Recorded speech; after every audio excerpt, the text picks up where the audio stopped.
the channel Pinky's Creative World. I hope you all are fine and doing great. Chhath पूजा की ये last video मैं आपके साथ share कर रही हूँ। आई नो मैं बहुत लेट हूँ छठ पूजा की वीडियोस डालने में, बट होती है कभी कभी घर में ऐसी सिचुएशन जब आप मीन्स अपने काम पे ध्यान नहीं दे पाते हो क्योंकि बाकी चीज़ें भी चल रही होती हैं।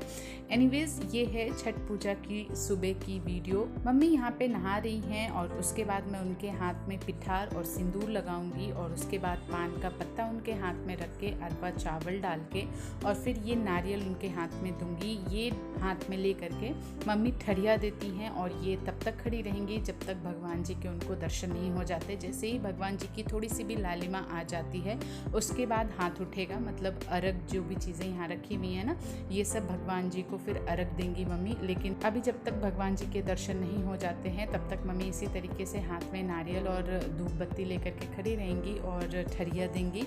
इसे हमारे यहाँ ठरिया देना कहते हैं। बहुत सारे लोग जिनके यहाँ पे हाथ नहीं उठता, मतलब भगवान जी को अर्घ नहीं देते हैं, लेकिन उनकी कुछ मन्नत होती है, जब छठ पूजा में कुछ मानते हैं, कुछ ऐसी विश होती है जो हमारे को चाहिए है, तो उसके लिए भी लोग ठरिया देते हैं। और ठरिया कोई भी दे सकता है, जो भी मन्नत मांगते हैं उनकी मन्नत पूरी होने के लिए या पूरी हो जाने के बाद ठरिया देते हैं। और यहाँ पे मैंने घाट पे जितनी भी चीज़ें रखी हैं वहाँ पे मैंने दिया जला दिया है, चौमुखा दिया भी जला दिया है। और इसी तरीके से परिवार के सभी लोग यहाँ पे रहते हैं और भगवान जी के निकलने का इंतज़ार करते हैं। जब घाट पे जाते हैं तब तो और भी ज़्यादा मज़ा आता है, लेकिन मम्मी की तबीयत ठीक नहीं रहती इसलिए अभी हम गंगा जी नहीं जाते हैं। सो अभी देखिए हम पूरे परिवार भगवान जी के निकलने का वेट कर रहे हैं और अभी तक तो भगवान जी के दर्शन नहीं हुए हैं।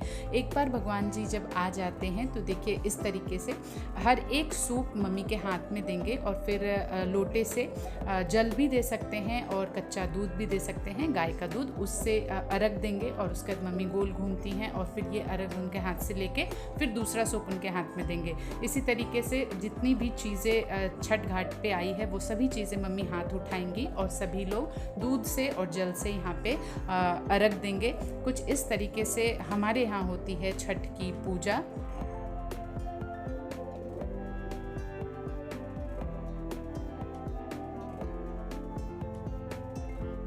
और हाथ उठा लेने के बाद जब मम्मी चेंज कर लेती हैं उसके बाद परिवार के सभी सदस्य को मम्मी वो जो ऑरेंज सिंदूर होता है वही पुरुषों के भी माथे पे और कुंवारी लड़कियों के भी माथे पे लगाती हैं। और जो जितनी भी मैरिड वुमेन हैं उन सुहागिनों के मांग में सिंदूर लगाते हैं। इस ऑरेंज सिंदूर का बहुत महत्व होता है और उस दिन पुरुषों के भी माथे पे ये ऑरेंज सिंदूर तिलक इसी से करती हैं मम्मी। और यहाँ की पूजा हो जाने के बाद क्योंकि हम सब भी फास्ट पे ही रहते हैं, सुबह वाले अर्घ में उतनी जल्दी कोई खाता नहीं है, तो हम सब भी सूर्य भगवान को अर्घ देते हैं। तो मैं भी यहाँ पे भगवान जी को अर्घ दे रही हूँ और जितनी भी आंटी हैं सभी लोग देते हैं। जो भी सुबह वाले अर्घ में आता है वो सब तो नहा के ही आते हैं, तो सभी लोग उगते सूर्य को अर्घ देते हैं।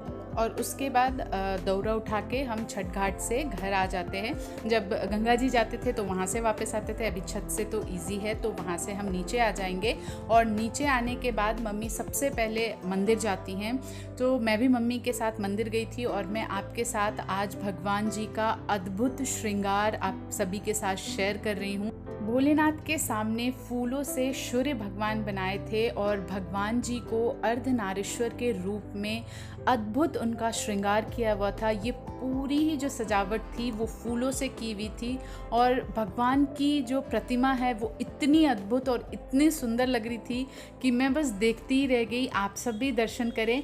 और ये है आज की छोटी सी वीडियो सुबह वाले घाट की। आई रियली होप आपको अच्छी लगी होगी। Thank you.